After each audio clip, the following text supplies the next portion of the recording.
Так, господа, по работе V-класс причина обращения звучит таким образом, что при торможении автомобиль скрипит со стороны передней оси. Значит, давайте по порядку. Износ тормозных колодок передней оси составляет 25-30%.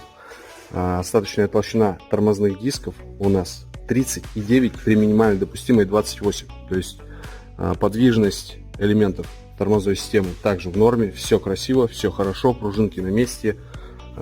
Обратите внимание, что у нас суппорт перемещается относительно колодки. Сейчас я покажу, как будет поудобнее. В качестве антискрипной меры колодки на Мерседесе имеют клеевой слой, и он должен быть приклеен к поверхности суппорта. В силу того, что автомобиль тяжелый, в существенной степени он греется, и вот этот клеевой слой деградирует. Поэтому и микровибрация колодки — это и есть вот этот